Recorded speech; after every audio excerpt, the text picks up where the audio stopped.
नमस्कार. आपण ऐकत आहात श्री ब्रह्मचैतन्य महाराज गोंदवलेकर यांची प्रवचने. वाचन स्वर अनुपमा संकेत. कोणत्याही परिस्थितीत वृत्ती स्थिर ठेवावी. अमानित्व हा देहाचा धर्म आहे.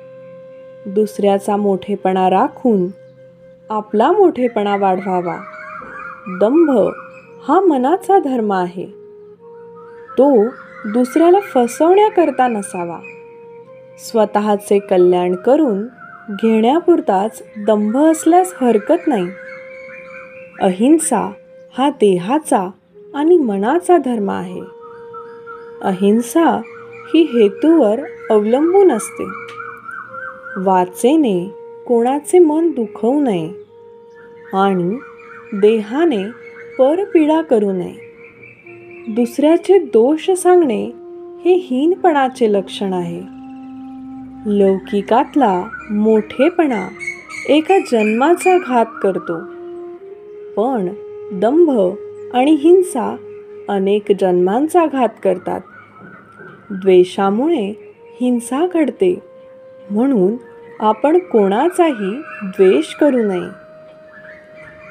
काम, क्रोधादी सर्वच विकार भगवंताच्या आड येतात, पण वैर आणि द्वेष यांसारखा परमार्थाचा नाश करणारा शत्रू नाही. स्वार्थामुळे द्वेष घडतो. स्वार्थ जायला नामासारखे दुसरे साधन नाही. आपली वाचा दुसऱ्याला शिकवण्यासाठी आणि मोठेपणा बाळगण्यासाठी नाही. वाचेने म्हणजेच जिभेने बोलता येते आणि खाता येते. नेहमी सत्य आणि गोड बोलावे.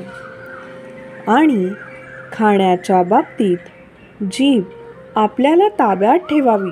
स्वतःची चित्तशुद्धी करून घेऊन संतांचे गुण आपल्या आचरणात आणण्याचा प्रयत्न करावा. अभिमानाचे विष जेथे येते तिथे नामाची आठवण ठेवावी. देवापेक्षा नामाचा महिमा अधिक आहे. वृत्ती उठू लागली की तिला नामाची जोड देऊन ठेवावी. हिरण्यकश्यपूच्या ठिकाणी देखील भगवंत नव्हता असे नाही, पण कुंपण फार वाढल्याने शेत दिसेनासे व्हावे तसे हिरण्यकश्यपूचे झाले. स्वतःच्या ठिकाणी भगवंत आहे हे हिरण्यकश्यपू अभिमानामुळे विसरला.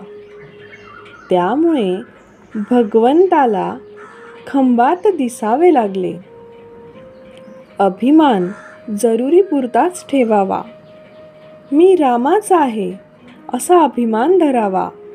नामाची कास धरावी. नारायणाचे दर्शन व्हावे असे नाही प्रल्हाद म्हणाला.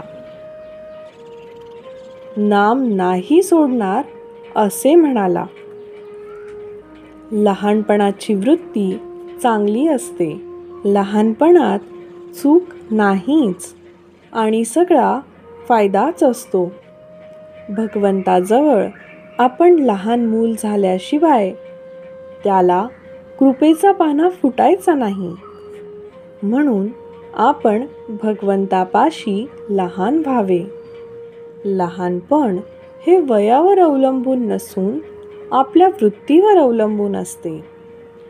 कोणाविषयीही वाईट विचार मनात आणू नयेत.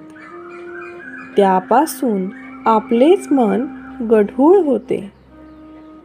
माझा प्रपंच जसा व्हायचा असेल तसा होवो, पण तुझा विसर मला पडू देऊ नकोस असे परमेश्वराला अनन्यतेने म्हणावे.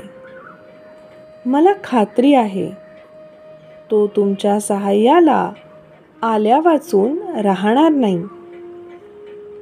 वृत्ती स्थिर करण्यासाठी तिला स्थिर वस्तूंवर चिटकवून ठेवली पाहिजे. भगवंत ही अशीच एक स्थिर वस्तू आहे.